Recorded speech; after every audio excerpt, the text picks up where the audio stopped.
प्रणाम ललिता जी। शुरू कर रहे हैं। सादर प्रणाम ललिता जी, सभी बड़ों को प्रणाम। सरस्वती नमस्तुभ्यं वरदे कामरूपिणी विद्यारंभं करिष्यामि सिद्धिर्भवतु मे सदा। द्वादशांग जिनवानी माता की जय। कोमटसार जीव कांड ग्रंथराज की जय। नेमीचंद आचार्य की जय। अढ़ाई दीप में विराजमान सभी आचार्य उपाध्याय सर्व साधु के चरणों में नमोस्तु नमोस्तु नमोस्तु। सभी आरिका माता जी के चरणों में वंदामी वंदामी वंदामी। सभी छुलक छुलिका एलक के चरणों में इच्छामी इच्छामी इच्छामी। सभी प्रतिमाधारी के चरणों में ग्रुप में विराजमान अंजना जी के चरणों में वंदना वंदना वंदना। ग्रुप में विराजमान पूज्य बाबू जी, नेमीचंद भाई साहब, भरा भाभी और भी जो बड़े जन है सबका सादर चरण स्पर्श। सभी से सादर जय जिन्हें। हम लोग कोमटसार जीव कांड में नेमीचंद आचार्य के द्वारा जो अलौकिक गणित और धाराएं का वर्णन है उसका स्वाध्याय कर रहे हैं। सारिका जी छाबड़ा इंदौर निवासी विकास जी छाबड़ा की धर्मपत्नी, उन्होंने रंगीन चित्रों के द्वारा इसकी प्रस्तुति देकर हम लोगों के लिए बहुत आसान कर दिया है। अतः उनके प्रति पूरे ग्रुप की तरफ से अभिनंदन और जय जिनेन्द्र है। चित्तम सुदम पर्णमीय जिनिंदवर नेमि चंद्रमकलंकम गुणरयन भूषण उदयम जीवस्य परुगणम गोचम। अलौकिक गणित यद्यपि हम लोग का स्वाध्याय हो चुका है, अलौकिक गणित हर जगह काम आएगी। उसी के द्वारा सारी धाराएं हम लोग को समझ में आएगी। हम लोग अलौकिक गणित के बाद 14 धारा पढ़ रहे हैं। 14 धारा को पढ़ते हुए 11 धारा हम लोग की अच्छी तरह से हो गई है। 12वीं धारा द्विरूप वर्ग धारा में हम लोग चल रहे हैं। द्विरूप वर्ग धारा मतलब जो धारा 2 से गुणित होते हुए चलती है उसको द्विरूप धारा रूप में जो चलती रहती है उसको द्विरूप वर्ग धारा कहते हैं। जैसे 2 गुना 2 4, 4 गुना 4 16, इस तरह से आगे आगे गुणित होते हुए जो जिसमें संख्या पाई जाती है उसको द्विरूप वर्ग धारा कहते हैं। सबसे पहला स्थान इसका 4 है और अंतिम स्थान तो कौन सा होगा हम लोग अभी पढ़ रहे हैं। कहाँ इसका अंतिम स्थान आएगा हम लोग जानेंगे। इसमें जिसको भी द्विरूप वर्गधारा की वर्गधारा कहाँ तक याद हुई है, कल तो जैकी जी श्राफ ने सुनाया था, आज कौन सुनाएंगे। कम से कम जघन युक्त संख्यात तक सुनाने की कोशिश करें जिन्होंने याद किया है।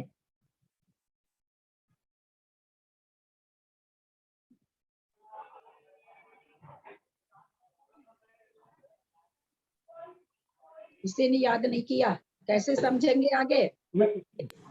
याद तो है। कैसे याद होने पर भी समझ में आना बहुत कठिन है, आगे का भी है। मुझे समझाने में मेरे पसीना छूट रहा है। मैं 4-4 घंटा ऑडियो सुनती हूँ, मेरे को कुछ नहीं समझ में आता है, एकदम ब्लैंक हो जाती हूँ मैं सुनते सुनते, जबकि मेरे को ये सारी चीज याद है उसके बाद भी। ये तो बहुत आसान सी चीज है। इतनी आसान चीज अगर आप लोग नहीं करना चाह रहे हैं तब तो फिर क्या बोलेंगे, समझ में तो आएगा नहीं। फिर आगे बस मैं बोलती रहूंगी, समझ में कुछ आएगा नहीं। ये स्थान तो याद करना भारी नहीं है। 4 दिन हो गया कहते हुए कि इन स्थानों का आप लोग को याद करना है। मैं बोलूं दीदी? हाँ बोलिए। पहला स्थान 4 आएगा, फिर दूसरा स्थान 16 आएगा, तीसरा स्थान आएगा। एक मिनट, आपने तो कल सुना दिया था। मैं सुनाऊं?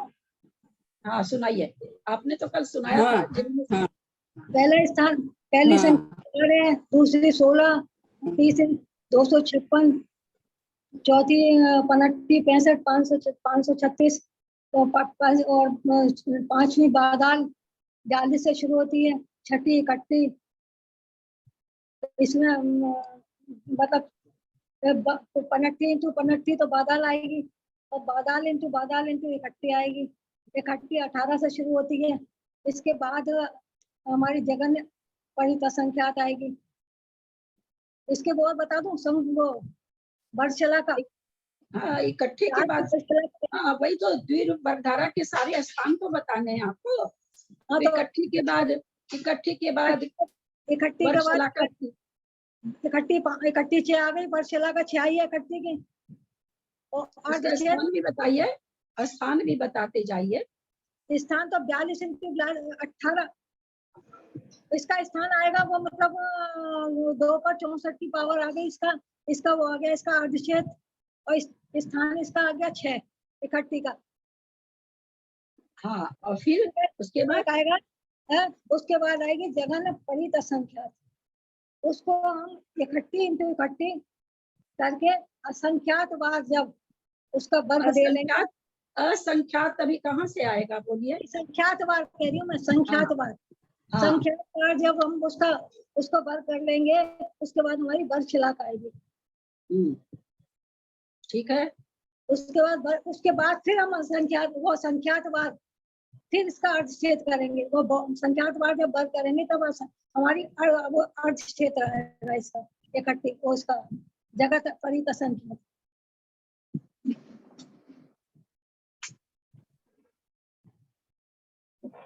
मैं प्रयत्न कर रहा हूँ। मैं बोलूँ ललिता जी? पहला स्थान 4, दूसरा स्थान 16, तीसरा स्थान 256, चौथा स्थान पनट्टी, फिर पांचवा स्थान बादल, छठा स्थान इकट्ठी। इकट्ठी के संख्या स्थान जाने पर आएगा जघन परिसंख्यात का वर्गशाला का, फिर संख्या स्थान जाने पर आएगा जघन परिसंख्यात का अर्धछेद, फिर संख्या स्थान जाने पर आएगा जघन परिसंख्यात का वर्गमूल, और फिर एक स्थान जाने पर आएगा जघन परिसंख्यात। और फिर आवली तक बताइए, हम लोग आवली तक पढ़ चुके हैं। जघन परिसंख्यात के बाद असंख्यात स्थान जाने पर आएगा। अभी कहाँ असंख्यात, अभी तो जघन अभी संख्यात ही आएगा। जघन परिसंख्यात के बाद संख्यात जाने पर अवली आएगा, और अवली के असंख्यात स्थान जाने पर प्रतरावली आएगा। नहीं, एक स्थान जाने पर एक स्थान जाने पर प्रतरावली आएगा। एक स्थान जाने पर प्रतरावली आएगा। जघन परित संख्यात में जो संख्यात स्थान है वो किसके बराबर है?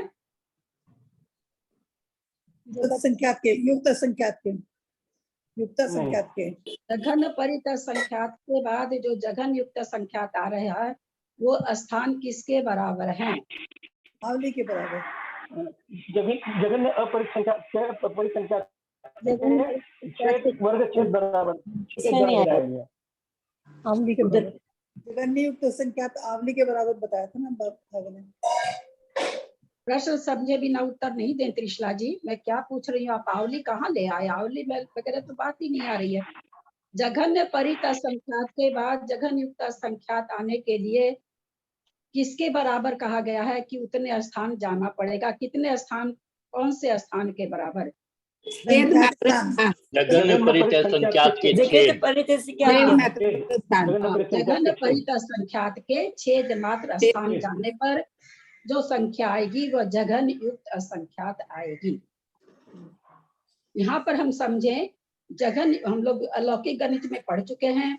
जघन युक्त संख्यात में जघन युक्त संख्यात में जितने समय होंगे उतने ही आवली में समय, जघन युक्त संख्यात की जितनी संख्या होगी उतने ही समय एक आवली में होंगे।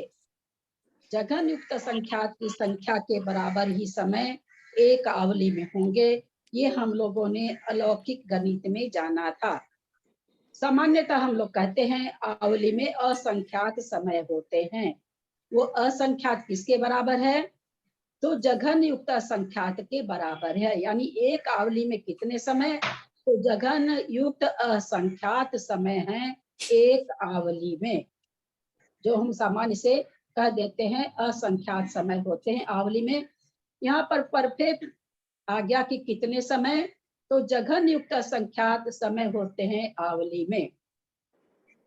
जघन युक्त संख्यात हम लोग भाव भाषा करें कि कहाँ पर कितनी मुश्किल से आता है।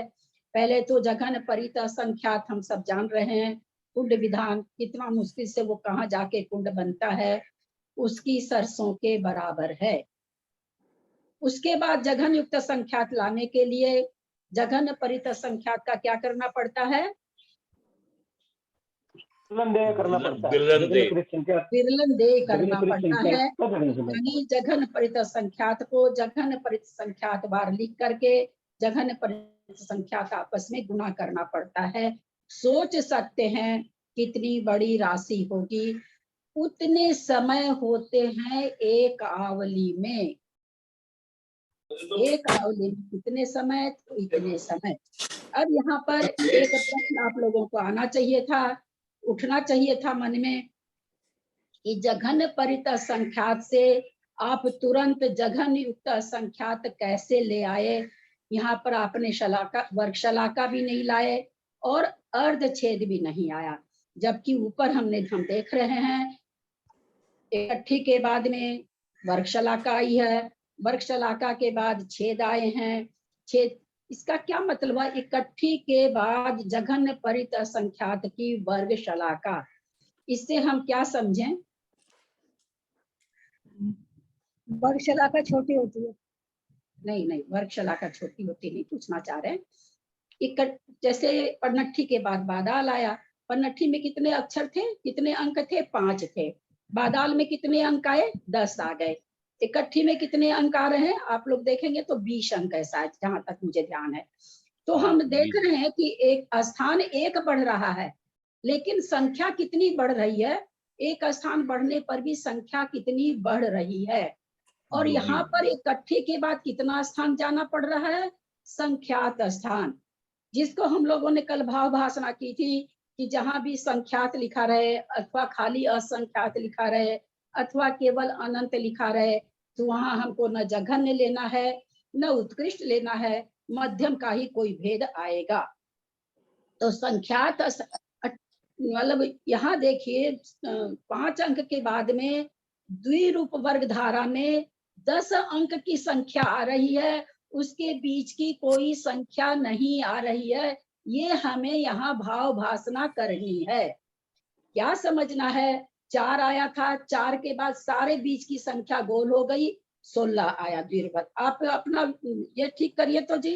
मंजू जैन दिल्ली, मेरे आंख में दर्द होता है, आपका आधा चेहरा आता है, ठीक करिए अपना मोबाइल, में तकलीफ हो जाती है आंख में।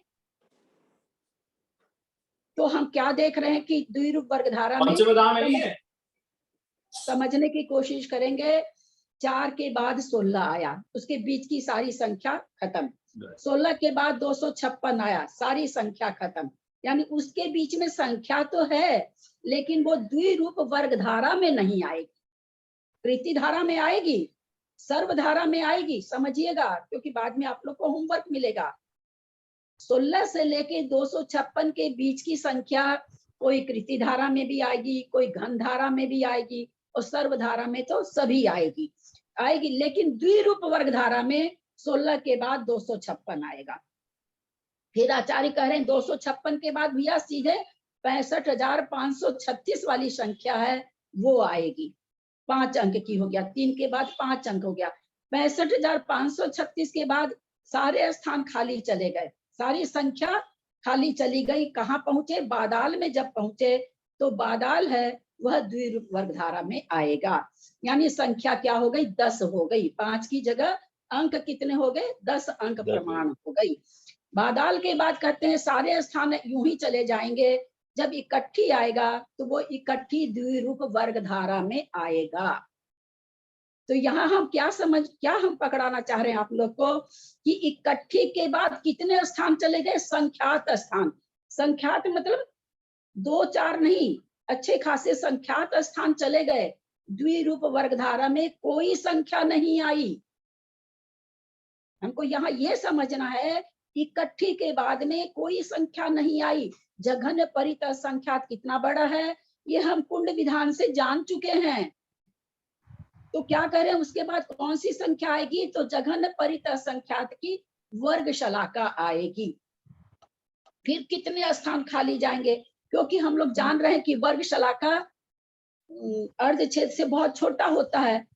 ऐसा भी नहीं कि आधा होता है, जैसे जैसे हम आगे बढ़ते जाते हैं बहुत छोटी होती जाती है। शुरू में आधी होती है, फिर तीसरा हिस्सा होता है, फिर चौथा हिस्सा होता है। ऐसे करते करते यहाँ तो संख्या बहुत बड़ी है, तो यहाँ तो वर्ग शलाका अर्धछेद से बहुत छोटी रहेगी। वैसे नहीं छोटी है, पर जो कि बहुत छोटी तो हो नहीं सकती, जघन परित असंख्यात की है। असंख्यात की वर्गशलाका अपने आप में छोटी नहीं है, लेकिन अर्ध छेद से बहुत छोटी है।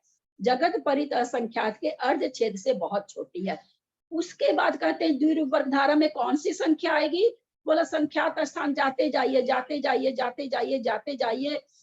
अब जो संख्या आ रही है वो क्या पाया जा रहा है कि वो संख्या जघन परित असंख्यात का अर्ध छेद बैठ रहा है।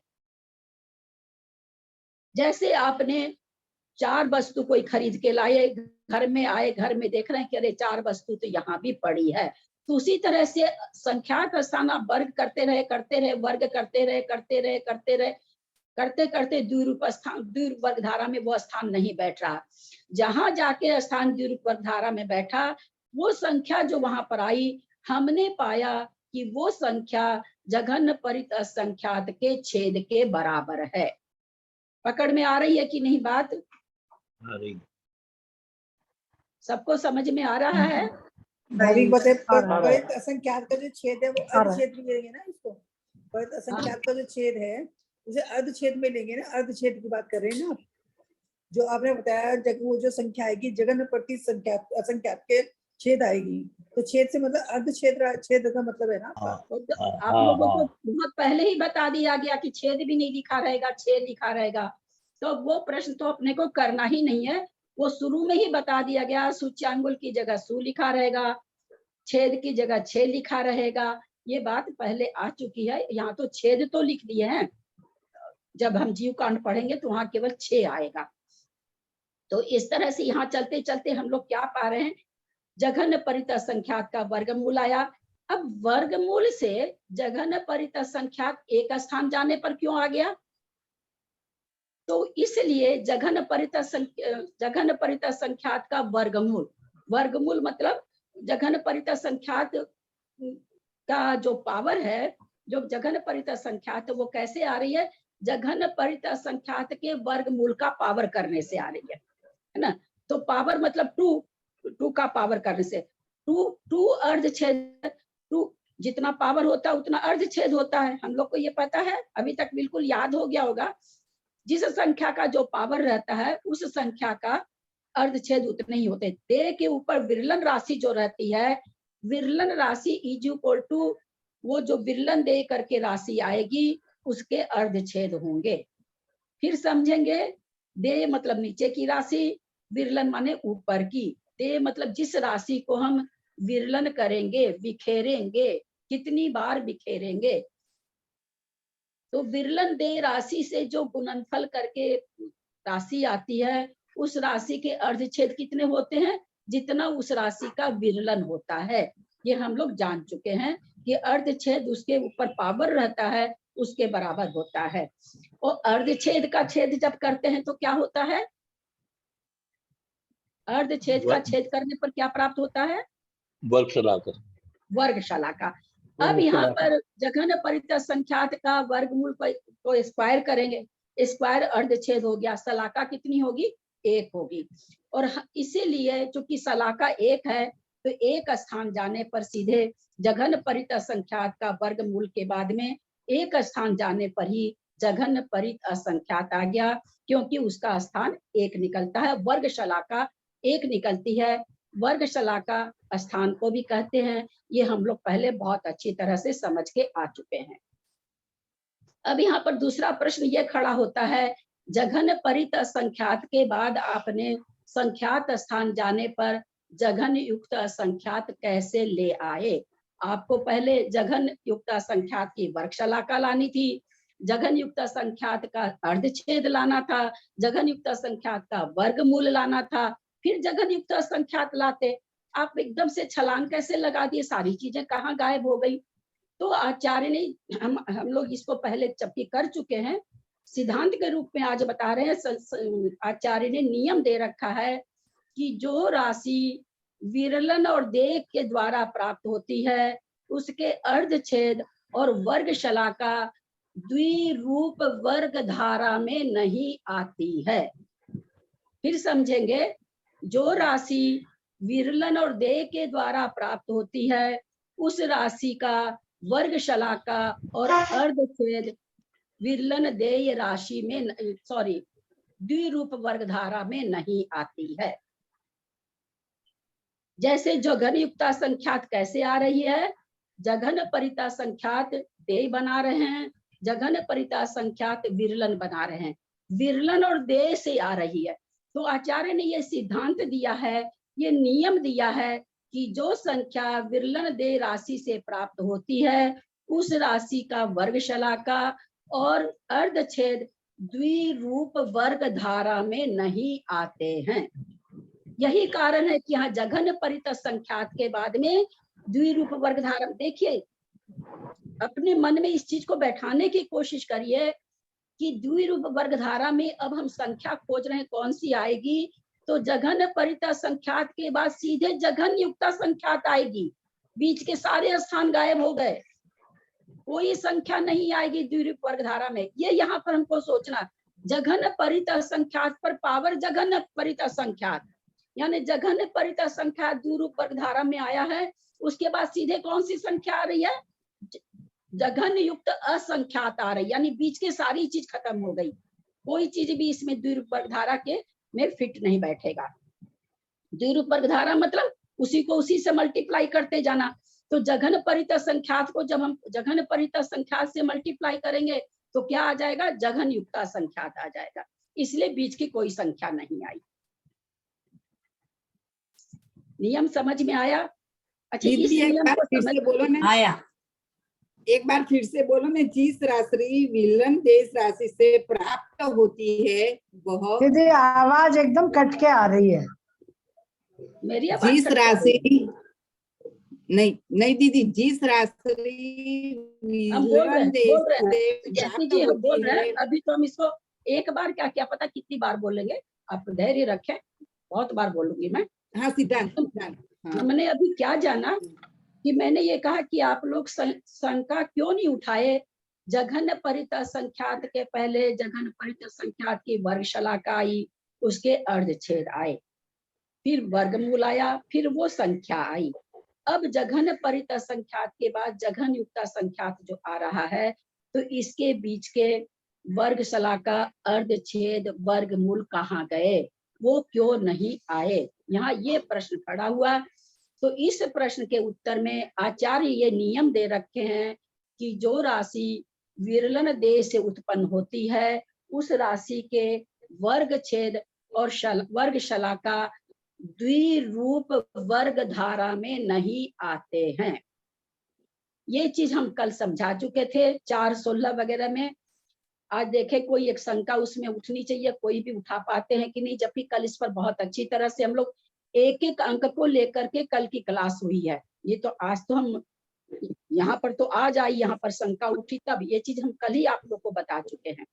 देखें आप लोग को कोई चीज इसमें उभर के आती है कि नहीं। ऊपर जो 4-16 ये सब प्राप्त हो रही है, कैसे प्राप्त हो रही है, वर्ग करने के द्विरूप वर्ग वर्ग करने धारा से, हाँ? द्विरूप वर्ग धारा से, वर्ग करने के बाद दूसरी राशि आ रही है। वर्ग करने से, एक मिनट, मेरा प्रश्न सुनिए। 4-16 256 ये किस तरह से प्राप्त हो रही है?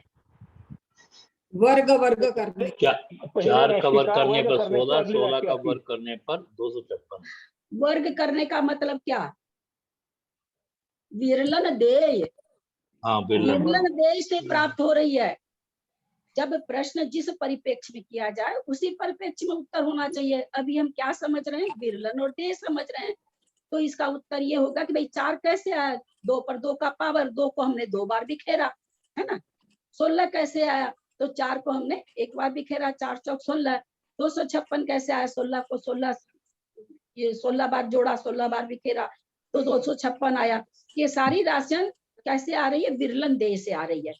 तो विरलन देय से आ रही है, तो फिर इसका नियम क्या बैठा रहे हैं आचार्य, क्या कह रहे हैं कि विरलन देय राशि से आने वाली राशि का अर्धछेद और वर्ग शलाका द्विरूप वर्ग धारा में नहीं आएगा।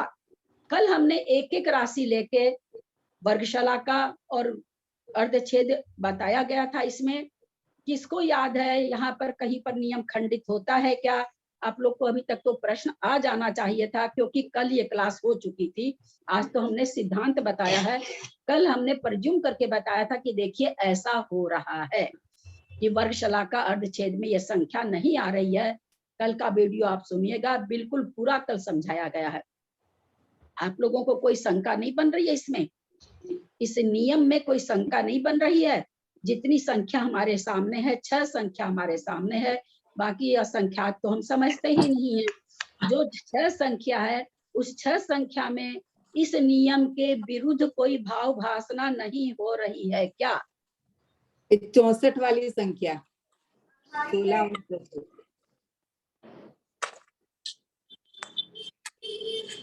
नियम क्या दिया? जो राशि, फिर सुनिए, क्योंकि ये बोलना तो आप ही लोग को होगा, नहीं तो फिर क्लास आगे नहीं बढ़ेगी, क्योंकि इतना सा दिमाग नहीं लगाएंगे तो आगे तो बहुत कठिन आने वाला है।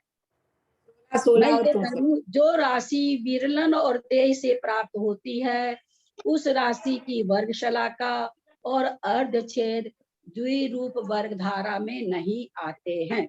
सिद्धांत दे दिया आचार्य ने, नियम दे दिया, सामान्य से नियम दे दिया आचार्य ने। अब हम ये कह रहे हैं कि जो 4, 16, 256 सब वर्ग करके आ रही है, यानी विरलन और तेई के संख्या है उनका अर्धछेद। एक मिनट मेरे को पूरा बोल लेने दीजिए जेठी भाई साहब, 1 मिनट। जब मैं बोलती हूँ तो बीच में नहीं, मेरे को बहुत सारे लोग सबको, 1 मिनट चुप रहे, 1 मिनट 1 मिनट, मेरे को पूरा कर लेने दीजिए। अब यहाँ पर जो संख्या है इकट्ठी तक की, सब विरलन देय से तो आ रही है ना। विरलन देय किसको कहते हैं? किसी भी राशि के ऊपर पावर का होना विरलन देय कहलाता है। जो नीचे की राशि वो कहलाती देय, ऊपर जो पावर रहता है उसको कहते हैं विरलन। तो जो हमारे सामने 4, 16, 256, पनठी, बादाल इकट्ठी जो संख्या आ रही, सब विरलन देय से आ रही है। तो आचार्य ने ये नियम दे दिया, विरलन देय राशि से जो राशि उत्पन्न होती है, उस राशि का वर्गशलाकार अर्धछेद द्विरूप वर्गधारा में नहीं आता है। कल बहुत बहुत एक एक संख्या हमने ली थी, एक एक संख्या का वर्ग छेद और शलाका ले लेके हमने भी इस बात को बताया था। कल नियम नहीं बताया था, कल तो मैंने अपने मन से इस नियम को उठाया था कि ऐसा प्रतीत हो रहा है। आज ये नियम मेरे सामने आया है, तो मैं यहाँ पर पूछ रही हूँ कि जो 6 संख्या दी हुई है, क्या आप लोगों को कहीं इस नियम के विरुद्ध में कुछ नहीं दिखाई देता? 4 और 16 संख्या में, तो 16 के अर्धछेद 4 आते हैं, तो द्विरूप वर्गधारा में आती है ये संख्या। पन्नठी में जो अंतर बताया था कल, वो क्या? प्रश्न ठीक से सुनिए, खाली वर्गशलाका और अर्धछेद, कोई अर्धछेद आ रहे हैं, किसमें वर्गशलाका आ रही है। आचार्य यहाँ दोनों चीज के लिए कह रहे हैं कि जो विरलन देय राशि से राशि उत्पन्न होती है, उसकी वर्गशलाकार अर्धछेद दोनों द्विरूप वर्गधारा में नहीं आते हैं। और राशि असंख्यात तो हम जानते नहीं, हमारे सामने आचार्य 6 राशि दे रखे हैं, तो उन्हीं का नियम, उन्हीं की दी हुई राशि में ऐसा तो नहीं कि कहीं नहीं घट रहा है। उन्हीं का नियम है, उन्हीं की राशि है, हमारा अपना तो इसमें कुछ भी नहीं है। नेमीचंद आचार्य ने दिया है जो दिया है। चौथे स्थान वाला पन्नठी, इसमें ये जो नियम विरलन इसमें ये देय द्विरूप वर्गधारा में संख्या में वर्ग शलाका व अर्धछेद द्विरूप वर्गधारा में हो भी सकती है और नहीं भी हो सकती है। वो तो भाई साहब मैंने कल कहा था ना कि हो भी सकती नहीं हो सकती, वो तो एक अलग बात हो गई। आज हमने सिद्धांत बताया, आचार्य का नियम बताया। आचार्य नियम ये कहते हैं कि विरलन देय राशि का जो राशि आई, उसका अर्धछेद और वर्गशलाका द्विरूप वर्गधारा में नहीं आएगी। तो यहाँ आचार्य का नियम शिरोधार्य है, लेकिन नियम एक सामान्य से आचार्य ने दे दिया, आचार्य की ही दी हुई संख्या है। तो मेरा यह प्रश्न है कि जो कितना हल्का प्रश्न है, पता नहीं क्यों नहीं समझ में आप लोग को आ रहा है। हम, मेरा ये प्रश्न है कि ये जो 6 राशि हमारे सामने दी हुई है, बाकी राशि तो हमारे सामने है ही नहीं, हम कर ही नहीं सकते हैं कुछ भी। तो 6 राशि में कहीं पर ऐसा है क्या कि आचार्य का नियम टूट रहा है? 4 पनठी में 4 राशि में 4 की राशि जो है वर्गशलाका की, इसका वर्ग भी हो रहा है। और पनठी में, हाँ, पनठी में वर्गशला मैं का बोल भी रही हूँ कब से। वर्गशला का भी अर्ध आ रही है द्विरूप वर्ग धारा में, और उसके अर्धछेद भी आ रहे हैं द्विरूप वर्ग धारा में। कल मैंने ये आप लोग को कैसे, कल मैंने चला के ये चीज की है, 65,536 का मैंने चला के कल की उसमें ऑडियो में बोला है, धीरे जबकि धीरे ये प्रश्न तो आपको अपने से उठना 32,000 चाहिए था। आया, लेकिन डर के मारे धीरे धीरे कॉन्फिडेंस से वो लग रहा था कि कल ये चीज हम बता चुके हैं ऑलरेडी कि किसका वर्गशला का आ रही है, किसी की अर्धछेद आ रहे हैं, पर 65,536 के तो दोनों ही आ रहे हैं। ये चीज कल हम अपने मुंह से बोल चुके हैं। 32,700 कुछ है। तो अब आचार्य नियम दिए, तो अब यहाँ पर यह शंका उठ रही है मन में कि भाई आपने तो नियम दिया, पर ये तो आपका नियम तो यही जो हम लोग छोटी सी संख्या जान रहे हैं उसी में आपका नियम तो भंग हो रहा है, आगे तो हम जानते नहीं है कहाँ होगा क्या होगा। तो अब ये सामान्य से आचार्य ने ये नियम दिया है, इसका आगे अब वो क्या विरोध करेंगे, कहाँ जाके क्या लिखेंगे, वो हम आगे देखेंगे। यहाँ तक हम ये नियम मान के चलें कि जिस राशि का, जो राशि विरलन देश से प्राप्त होती है उसके अर्धछेद और वर्गशला का द्विरूप वर्ग धारा में नहीं आते हैं। यही कारण है जघन्य परित संख्यात पावर जघन परित संख्यात विरलन देय राशि से जघन युक्त संख्यात आ रहा है। इसीलिए जघन परित संख्यात के बाद में जघन युक्त संख्यात की वर्गशला का अर्धछेद वर्गमूल नहीं आए द्विरूप वर्ग धारा में। प्रश्न क्या खड़ा किया गया था कि आप जघन परित संख्यात जब बताने चले द्विरूप वर्ग धारा में, तो उसके पहले आपने उसकी वर्गशलाका ली, उसके अर्धछेद लिए, उसके वर्गमूल लिए, और जघन परित संख्यात के बाद में जब आप जघन युक्त संख्यात बता रहे हैं तो आप कोई चीज भी नहीं लिए, न वर्गशलाका लिए युक्त संख्यात की, ना आपने अर्धछेद लिए युक्त संख्यात का, ना आपने वर्गमूल लिया। ऐसा क्यों हुआ? तो यहाँ पर आचार्य नियम दे रहे हैं कि जो राशि विरलन ऊपर जघन्य परित संख्यात कैसे प्राप्त हुई थी, विरलन देश से प्राप्त हुई थी। क्या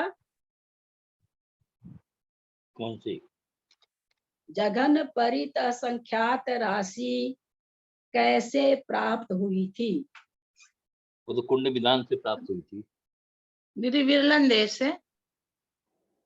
जघन परित संख्यात की राशि हमें अलौकिक गणित पढ़ते हुए, इससे पहले अलौकिक गणित पढ़ाया गया था, कैसे प्राप्त हुई थी? कुंड विधान। वो अंतिम कुंड विधान में जितनी संख्या है वो कुंड विधान विधान से। तो ये विरलन देश से नहीं प्राप्त हुई थी। देखिए एक पॉइंट को समझाने में कितनी मेहनत लग रही है, ध्यान देंगे आप लोग। और मैं फिर कहती हूँ, मैंने इसकी क्लास नहीं की है, अलौकिक गणित की तो थोड़ी सी की थी, पूरी तो नहीं की थी, इसकी तो मैंने एक दिन भी क्लास नहीं की है, लेकिन नेचुरली अपने से समझते तो हमको बहुत ताकत लगानी पड़ती है, बहुत ताकत लगानी पड़ती है।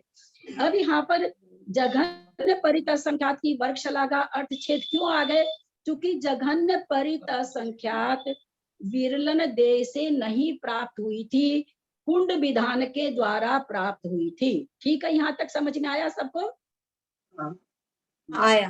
हाँ, एक एक पॉइंट पर आप लोग बोलते जाइए, क्योंकि नहीं तो फिर अगला समझ में नहीं आ रहा ना, और कोई बात नहीं है, कितना भी बोलूंगी समझ में नहीं आएगा।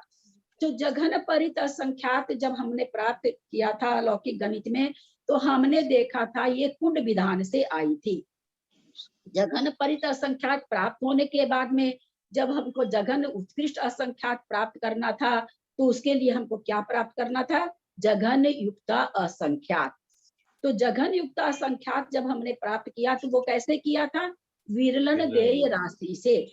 जघन परित असंख्यात पर पावर जघन्य परित असंख्यात आया था, उसका निकला था जघन युक्त असंख्यात। तो जघन युक्त असंख्यात राशि कैसे प्राप्त हो रही है? विरलन देय से प्राप्त हो रही है। तो यहाँ आकर के जब प्रश्न खड़ा हुआ कि आपने वर्गशलाका, छेद, मूल कुछ भी नहीं दिया, तो आचार्य ने यहाँ एक नियम दिया कि जो राशि विरलन देश से प्राप्त होती है उस राशि के वर्ग छेद और वर्गशलाका द्विरूप वर्ग धारा में नहीं आते हैं।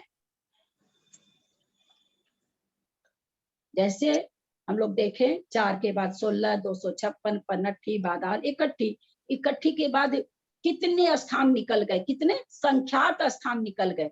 संख्यात कौन सा, जघन्य नहीं, उत्कृष्ट नहीं, मध्यम संख्यात स्थान निकल गए।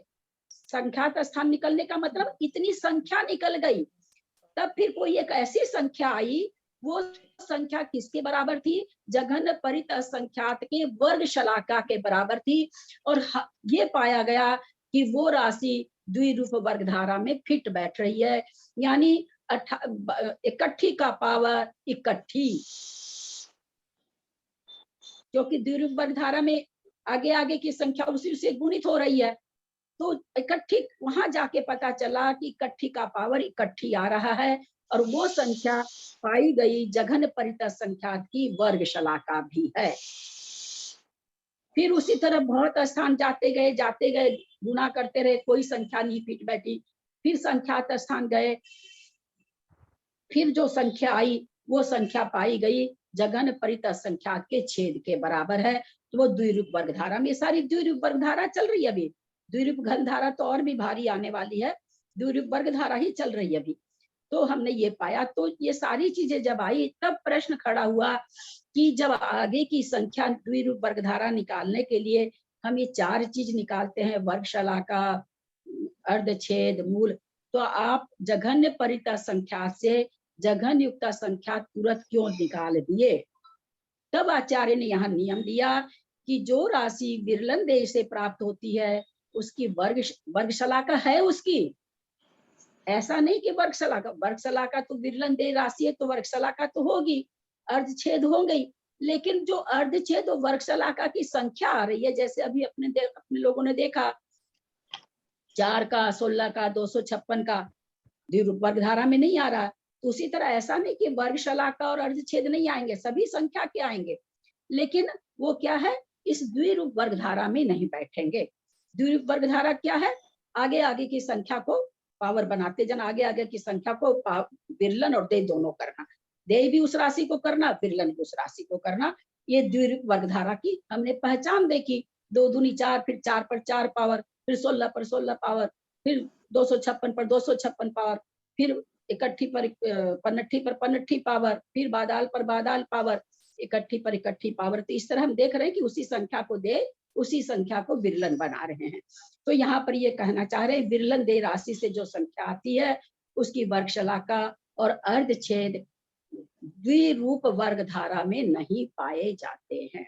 समझ में आया कि नहीं? 28 मिनट तक खाली इसी को समझा रहे हैं, पूरा 28 मिनट हो गया, आधा घंटा हो गया। बेचारे भैया या दीदी लोग कहाँ से समझाएंगे, जो शिविर लगाते हैं 7 दिन में चीजों को खत्म करते हैं, वो कैसे समझाएंगे।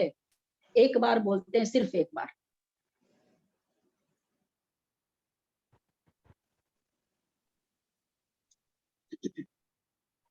अब यहाँ पर ये कह रहे हैं कि भाई जघन युक्त संख्या, जघन परित संख्यात में आप अर्धछेद वर्ग शलाका कुछ भी नहीं आई, वर्गमूल भी नहीं आया, तो कहाँ पर आती है यह संख्या। तो उन्होंने क्या कहा, जघन्य परित असंख्यात के छेद मात्र स्थान होने पर। जघन्य परित ऐसा क्यों लिखा, बताइए तो कौन बताएंगे इनको।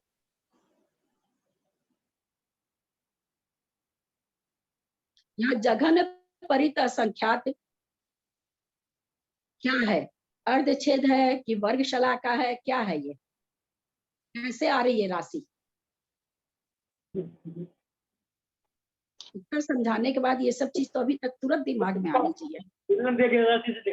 उसका पावर कहते हैं, तो उसी का पावर है।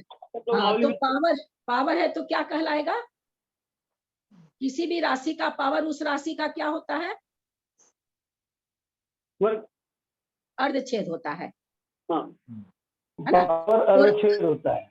हाँ, तब यहाँ तुरंत आप लोग को बोलना चाहिए ना, जघन परित संख्या तो उसका अर्धछेद हो गया, क्योंकि राशि कैसे आ रही है, जघन परित संख्यात पर पावर जघन परित संख्यात।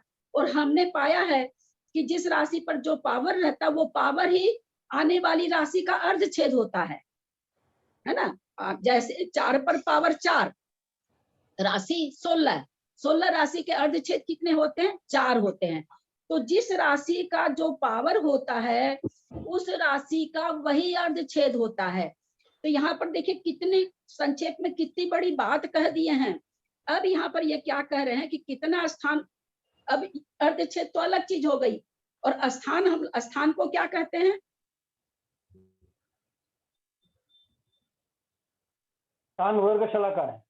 वर्ग शलाका। शलाका कहते हैं। स्थान को वर्ग शलाका कहते हैं। बहुत अच्छा। पावर को अर्धछेद, और वो द्विरूप वर्ग धारा में वो राशि किस स्थान पर आई, उस स्थान को स्थान भी कहते हैं और वर्ग शलाका भी कहते हैं।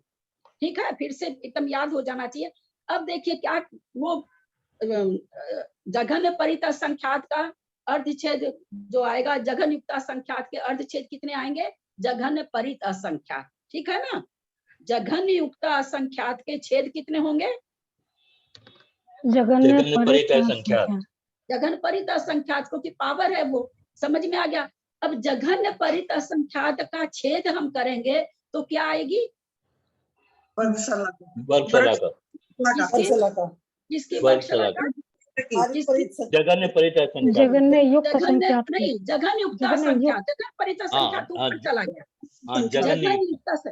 अच्छा, और हमने क्या जाना है कि जो अर्धछेद का छेद वर्ग शलाका होती है, वही उस संख्या का पावर होती है। स्थान होता है। हाँ स्थान होता है।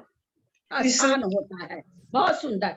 जो वर्ग शलाका होती है वही उस संख्या का स्थान होता है। तो देखिए यहाँ क्या लिखे हैं। अब देखिए इस एक लाइन की भाववासना के लिए हम लोगों को कितना समझना पड़ा है। और मैं फिर कहती हूँ, मैं किसी से समझी नहीं, मैं अपने आप इस गणित को लगाई हूँ, लगा करके आप लोग को दे रहा हूँ। संख्यात स्थान जाने पर, पेज खोल रखे होंगे आप लोग द्विरूप वर्ग धारा का। अब वो संख्यात स्थान क्या कह दिया, कितना जाने पर? तो कह दिया जघन परित संख्यात के छेद मात्र स्थान। जघन परित संख्यात के छेद क्यों कह दिए? चूंकि वो पावर है, वो अर्ध छेद है ना? समझ रहे हैं ना? जघन युक्ता संख्यात लाने के लिए जघन परित संख्यात पर पावर जघन परित संख्यात। तो जघन युक्ता संख्यात के अर्धछेद कितने हुए? जघन्य परित असंख्यात। समझ में आ रही है कि नहीं बात? आप लोग थोड़ा सा कॉपी पेंसिल लेके बैठा करिए, थोड़ा सा ना कॉपी पेंसिल लेके बैठा करिए। थोड़ा पर ये चीज वास्तव में तो बोर्ड पर समझाने की है, लेकिन मैं क्या करूँ, बोर्ड के आगे तो मुझे समझ में नहीं आ रहा। मेरे तो नींद उड़ी हुई कि आगे की चीज मैं कैसे समझाऊंगी बिना बोर्ड के। उसी के चलते मेरे को मेहनत भी ज्यादा पड़। बोर्ड पे लिख के समझाओ तो तुरंत समझ में आ जाती है, इसलिए समझने में थोड़ी दिक्कत हो रही है। हमने क्या जाना, जघन युक्ता संख्यात कैसे आ रही? जघन परित संख्यात पर पावर जघन परित संख्यात। तो जघन युक्ता संख्यात के अर्धछेद कितने हुए?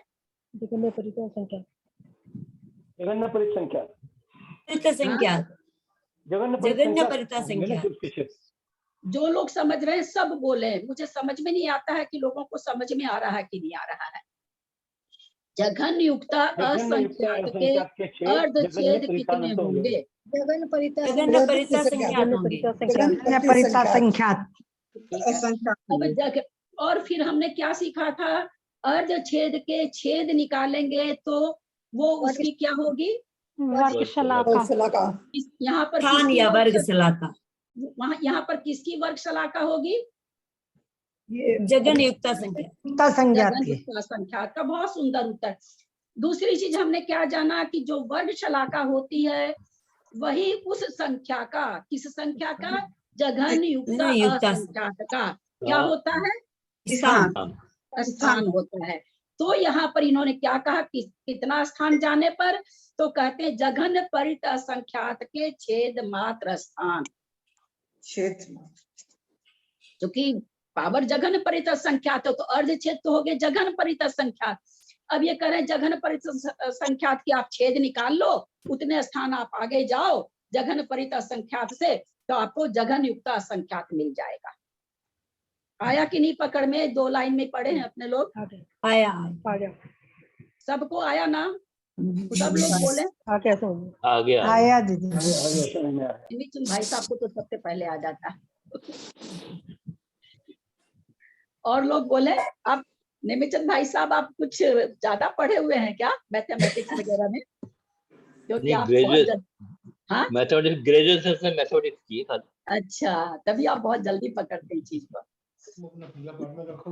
एकदम समझ में आ गया ना सबको? जितने लोग कम से कम वीडियो ऑन कर रखे हैं वो तो बोले हैं, बाकी जो वीडियो ऑन नहीं करते क्या पता। दीदी बहुत अच्छी तरह समझ आ रहा है। परसों तो धुले ही है। कल ही नहीं धुले बस। कैसे अभी वो परसों धुले धुलाई धुलाई बाद सुमन में जैन। करेंगे सुमन या जी, ज्ञान सुमन की जी। धुलाई हो जाएगी। ज्ञान की धुलाई मत करिए, वीडियो ऑफ कर लीजिए। यहाँ तक समझ में आ गया।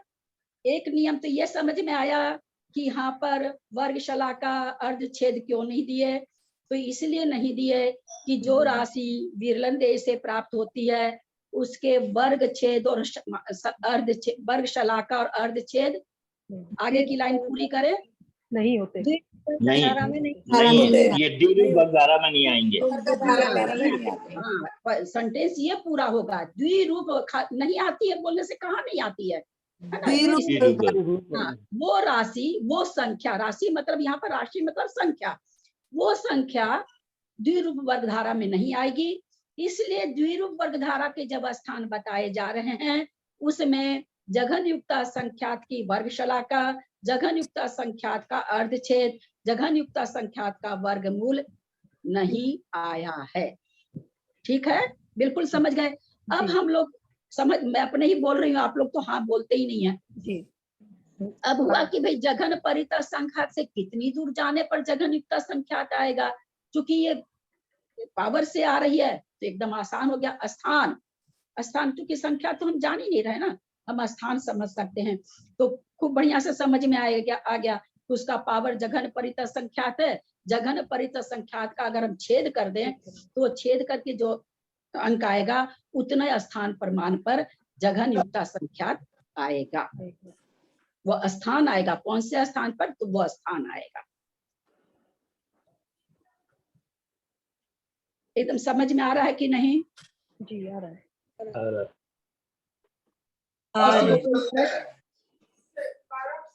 कोई भी आगे बहुत कठिन आने वाला है। मैं रात भर आज सो नहीं पाई हूँ इस चिंता में कि आगे का मैं कैसे समझाऊंगी। मेरे ही पकड़ में नहीं आ रहा, मैं कितना भी वीडियो सुन रही हूँ मेरे ही पकड़ में नहीं आ रही आगे की चीज। और आधा कचरा हम समझाना नहीं, किताब में लिखा वो तो मैं समझा दूंगी, इसका ऐसे इसका ऐसे, पर वो हो कैसे रहा है वो आधा कचरा मेरा समझाने का मन नहीं करता है। तो उसके लिए मैं खूब, कल भी मैंने बहुत देर इसी में लगाया। तो इसलिए आप लोग बोलते जाएं जहां नहीं समझ में आ रहा है, क्योंकि मेरी मेहनत काम नहीं आएगी अगर आप लोग को समझ में नहीं आएगा तो। ठीक है, जघन युक्त संख्यात तक समझ गए।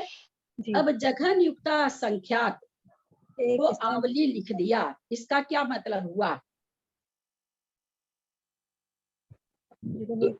एक आवली के अंदर जघन युक्त संख्या समय होते हैं। नहीं इसका, हाँ बोलिए। हाँ जगत युक्त जो संख्या, जितनी संख्या है उतनी आवली के समय होंगे, उतने आवली के समय होंगे। अब देखें, करें, समझें।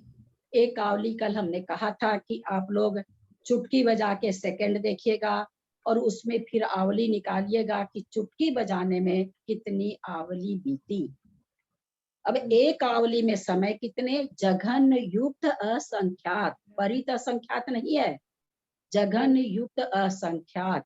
एक आवली में समय यानी कर्म कितने बार बंधे, जघन युक्त असंख्यात बार बंधे।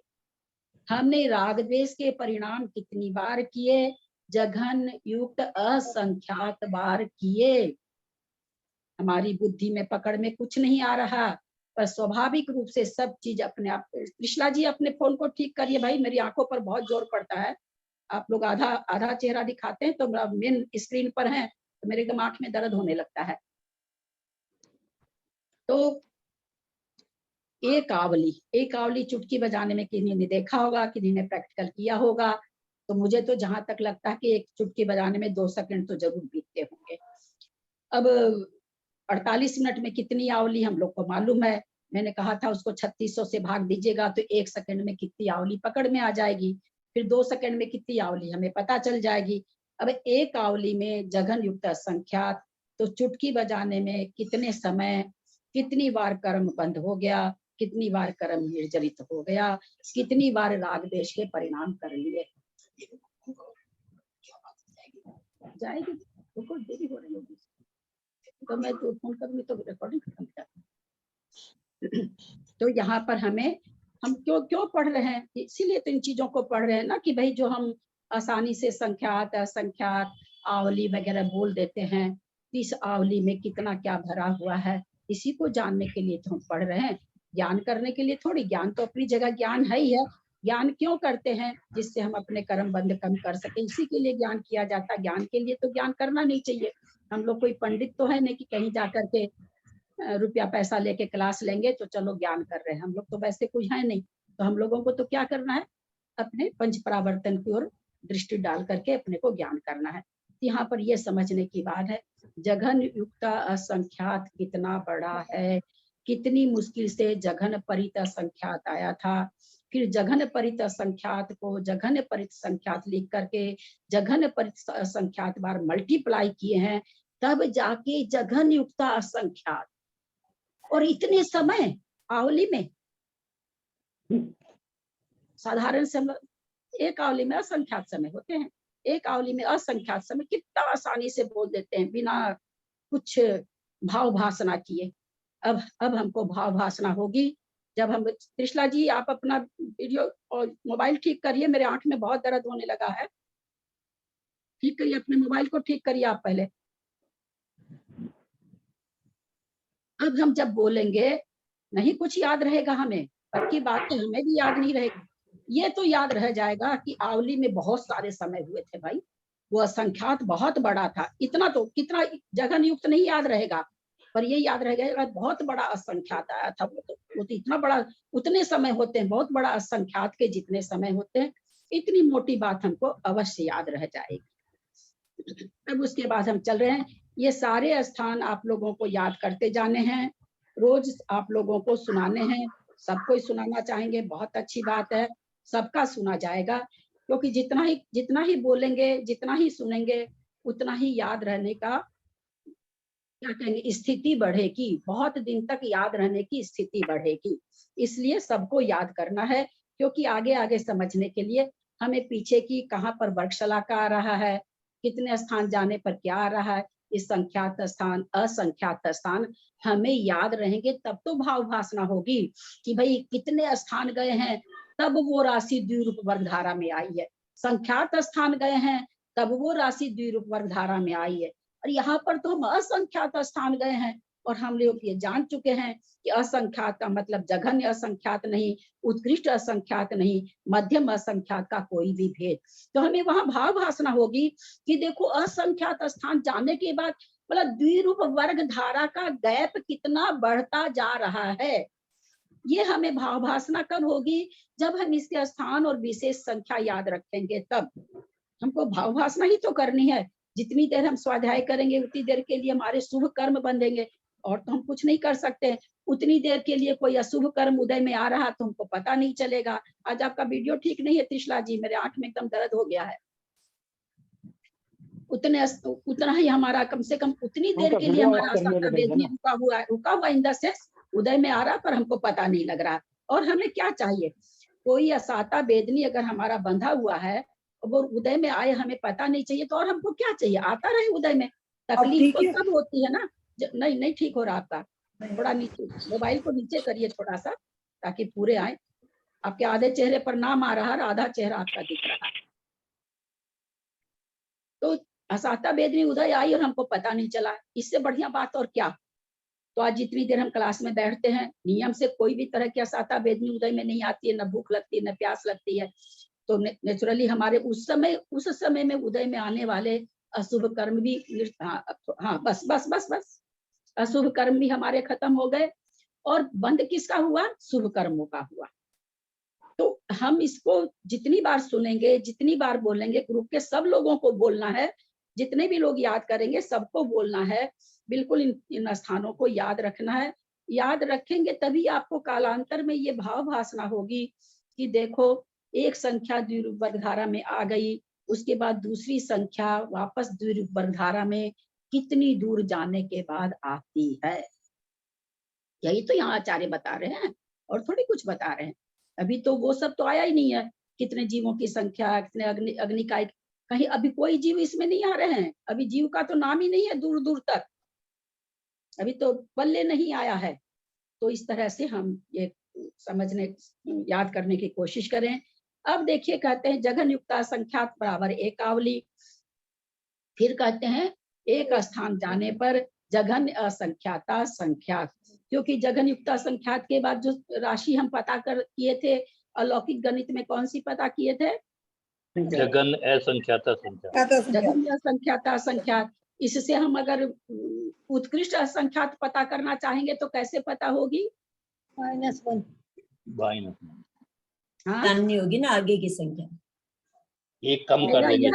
मेरा प्रश्न समझे, बहुत समझ के उत्तर दे, बहुत इजी प्रश्न है। जघन युक्ता संख्यात हमें पता चल गया, अब उसके बाद हमने जघन असंख्याता संख्यात पता कर लिए। बीच की राशि कौन कौन सी निकल गई? तो मतलब उत्कृष्ट संख्याता संख्यात है उसकी, और जघन्य संख्यात के बीच की राशि सारी जो है मध्यम राशि है। क्या बोल जाते हैं, कितना बढ़िया से अलौकिक गणित पढ़ाया मैंने। नहीं, जो जघन्य संख्याता संख्यात है और उत्कृष्ट संख्याता संख्यात के बीच की राशि जो है वो मध्यम संख्याता संख्यात। मेरा प्रश्न समझे, और प्रश्न समझ के पहला प्रश्न मेरा खूब ध्यान से दें। पहले सुन ले, पहले प्रश्न सुन ले। मेरा प्रश्न ये है, यहाँ पर जघन युक्त संख्यात के बाद में जघन असंख्याता संख्यात आ गया। इन दोनों के बीच में कौन, जब हमने 21 राशि को पढ़ा है ना, 21 राशि हमने पढ़ी थी, और उपमान अलग से थी, संख्या मान में 21 राशि हमने पढ़ी थी। 21 राशि में से हमको 8 राशि निकालनी होती थी, 8 राशि निकालने से हमको 21 राशि का पता चलता था। यहाँ पर मेरा ये प्रश्न है, जघन युक्ता संख्यात के बाद जघन असंख्याता संख्यात हमें पता चला, तो बीच में कौन कौन सी राशि छूटी है? 2 राशि छूट गई ना। जघन राशि। संख्याता संख्यात में से एक कम करने के बाद हमें उत्कृष्ट युक्त संख्यात मिलेगा, और जघन्य युक्त संख्यात और उत्कृष्ट युक्त संख्यात के बीच में जो भी राशि है वो मध्यम युक्त संख्यात की राशियां रहेगी। बहुत सुंदर। यहाँ पर 2 राशि छूट गई। जघन युक्ता संख्यात के बाद हमको क्या जानना था? मध्यम युक्ता संख्यात। उसके बाद हमको क्या जानना था? उत्कृष्ट युक्ता संख्यात। तो जघन असंख्याता संख्यात में आचार्य सब जगह नियम एक जैसा ही दे रखे हैं। आचार्य ने तो बहुत हम लोगों पर दया करी है, उसमें से 1 माइनस कर दीजिए तो उत्कृष्ट युक्ता संख्यात आ गया। अब जघन्य युक्ता संख्यात से लेकर के को छोड़ के और उत्कृष्ट असंख्याता संख्यात को छोड़ करके, उत्कृष्ट युक्ता संख्यात को छोड़ के बीच की जो राशि है वो मध्यम युक्ता संख्यात हो गई। ये हमने समझा था उस समय लौकिक गणित में। तो अब यहाँ पर कह रहे हैं जघन युक्ता संख्यात से एक स्थान आगे जाइए तो जघन असंख्याता संख्यात आ जाएगा। प्रतर आवली का मतलब क्या? आवली को आवली से गुणा करना।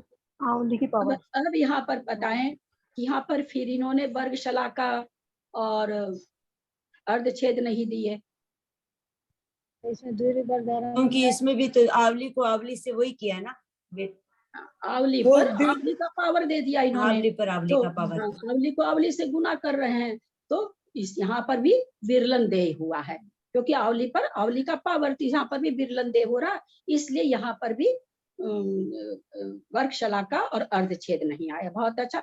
और हमने अभी बताया ऊपर कि भाई जघन युक्त असंख्यात है, उसका स्क्वायर करने से प्रतर आवली आ रही है, तो उसके अर्धछेद कितने हुए? 2 हुए अर्धछेद। जघन आवली पर पावर 2, तो आवली के अर्धछेद कितने हो गए? प्रतर आवली के अर्धछेद कितने हो गए? 2 हो गए।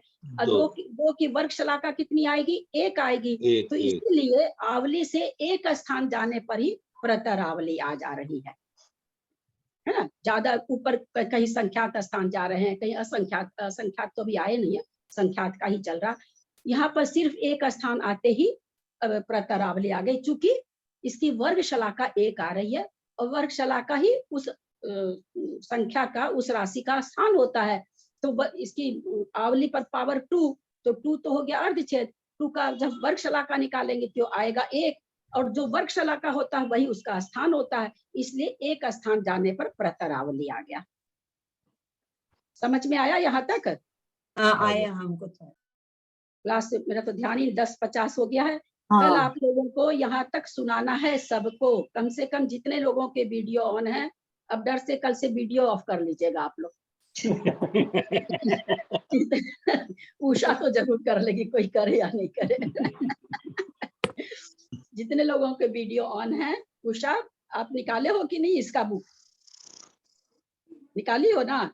तो याद करना है तुमको भी, ये सारा यहाँ तक प्रतरावली तक आप लोगों को कल बताना है, ठीक है? 10:50 हो गया है, क्लास समाप्त करते हैं। दीदी आपने कल 2 होमवर्क दिए थे, तो 1 सेकंड में कितने अवली आएगी बोलते हैं?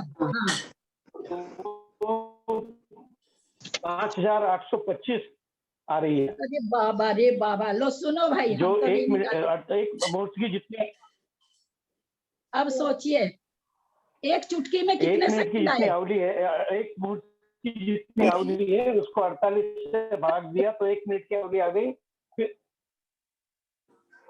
एक साठ सेकंड तब आ में गया। 5825 सेकंड, 1 सेकंड 5825 अवली आई। 42 बाप रे बाप, सोचिए 1 सेकंड में, 1 सेकंड सेकंड में। और चुटकी बजाने में कितने सेकंड होते हैं? 2 सेकंड तो होते ही होंगे चुटकी बजाने में। जब 1 सेकंड ही होता है। हम लोग क्या तारीफ करते हैं, हम तो चुटकी बजाते ही ये काम कर लेते हैं।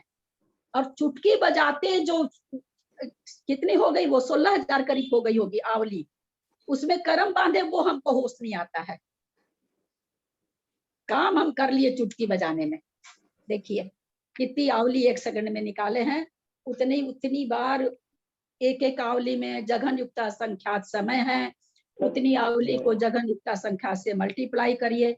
1 सेकंड में इतनी बार कर्म बंधते हैं। प्रदेश की बात छोड़िए, प्रदेश कुछ नहीं बिगाड़ते हैं कि उनसे अनंत गुना, उससे अनंतमा भाग, प्रदेश हमारे कुछ नहीं बिगाड़ते हैं। कर्म में जो स्थिति कसाय, तो हमारे कसाई के परिणाम भी उतनी बार हो रहे हैं, क्योंकि जितनी बार कर्म बनते उतनी तरह की स्थिति लेकर के बन रहे हैं। कई बार एक जैसी स्थिति के बहुत समय तक भी बनते हैं, लेकिन स्थिति लेके बन रहे तो स्थिति हमको परेशान करती है, अनुभाग हमको परेशान करता है। स्थिति से भी ज्यादा अनुभाग हमारे वेदन में आता है, तो अनुभाग ज्यादा परेशान करता है। अब सोच ले हमारी क्या स्थिति है। लेकिन यहाँ एक बात ये भी है कि हम बांधते हैं एक समय में इतने कर्म, तो एक समय में उतने निर्जरित भी होते हैं। इसलिए विशेष जो सत्ता में पड़े हैं उनको खपाने के लिए ही तपस्या करनी पड़ती है। बाकी तो बंधे हुए कर्म स्वतः अपने आप खिरते भी जा रहे हैं, बनते भी जा रहे हैं। जो सत्ता में पड़े रहते हैं बहुत दिनों तक, उसके लिए ही तपस्या करके खिलाना पड़ता है। आप लोग याद करेंगे, क्योंकि आगे आगे तो बहुत भारी आ रहा है। पहले आप सब समझा, तो अष्टमी है, कल तो अष्टमी है भाभी। 1 सेकंड में कितनी आमली बताई थी दीदी? कितनी आमली बताई थी? 1 सेकंड में कितनी आमली बताई थी अभी? बताइए। 5825.42। 5825 इसमें नहीं है, इसके लिए 5825। और जो ये आवली लिखी, आवली में समय, आवली में जो अंतर्मुख में जो आवली लिखी हुई है, अंतर्मुख में जो आवली बताई गई है, उसके लिए ऐसा आया कि टेंटेटिव है, ऐसा नहीं कि इतनी ही होती है। एक मतलब एक बताया गया कि इतनी होती है, उसको हम रिजिड होके कि इतनी ही होती है, ये बात नहीं है, इतनी होती है, एक अंदाज से बताया गया। लेकिन जघन युक्ता संख्या तो हमारे पकड़ में नहीं आ रहा है।